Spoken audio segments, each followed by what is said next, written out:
তোমরা তো দেখলেই যারা সিরিয়াল করে তারা কতটা ব্যস্ত, আর তাদের ব্যস্ততার মধ্যেই আমি চলে গেছিলাম তাদেরকে একটু ডিস্টার্ব করতে। যাই হোক, আমি সকাল সকাল রেডি হয়ে চলে এসেছি বনগাঁ স্টেশন। ট্রেন দেখছি ফাঁকাই আছে, তারপরে দেখলাম দুটো একটা স্টেশন যেতে না যেতেই পুরো ভিড় হয়ে গেল।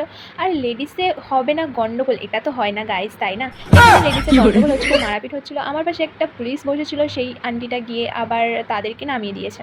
তারপর এখানে আমরা দমদম মেট্রোতে চলে এসেছি, আর এখানে দেখছি আমাদের এখানে ট্রেনটাই নেই। তারপরে আমি যাদের সাথে এসেছি তাদেরকে বলি আমি একা আসিনি গাইস, এই যে আমার মামা, আর হচ্ছে কি মামার একটা ভাই, আর আমার দাদা, আমরা তিনজন এসেছিলাম। তারপরে দেখো মেট্রোর ভেতরে আমরা এই ভিউটা দেখতে পেয়েছি, আর এই জায়গাটা খুব সুন্দর লাগছিলো, তাই জন্য আমি একটুখানি ক্যামেরা বন্দি করে নিয়েছিলাম। তারপরে ফাইনালি আমরা আমাদের গন্তব্যে পৌঁছে গেছি, আর আমার থোতমাত্রা একটু দেখাতে হবে, তাই না? নয় বিশ্বাস করবে কী করে তোমরা।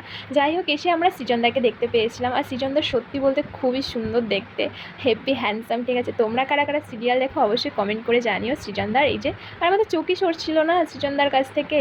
তারপর এখানে একটা দিদিকে দেখতে পেয়েছি। আচ্ছা, এই দিদিটা কি সিরিয়াল করেছে তোমরা জানলে অবশ্যই কমেন্ট করে জানিও। আমি দেখেছি বাট আমার মনে নেই, ঠিক আছে, কারণ কি আমি সিরিয়াল দেখি না। আর ফাইনালি এখানে তোমরা যাকে দেখতে পাচ্ছ বলো বলো, জলদি জলদি কমেন্ট করো। গৌরী এলো, হ্যাঁ এই যে সেই দিদিটা। যাই হোক, দিদির এখানে একটা আবার পার্সেল চলে এসছে। তারপরে দিদি পার্সেল আনতে গেছিলো, আর দিদিও খুব ভালো। এই দাদাকে কে কে যেন কমেন্ট করে জানিও। তারপরে আমি না বাড়ি চলে এসেছিলাম। বা বাই, কেমন লাগলো কমেন্ট করে জানিও।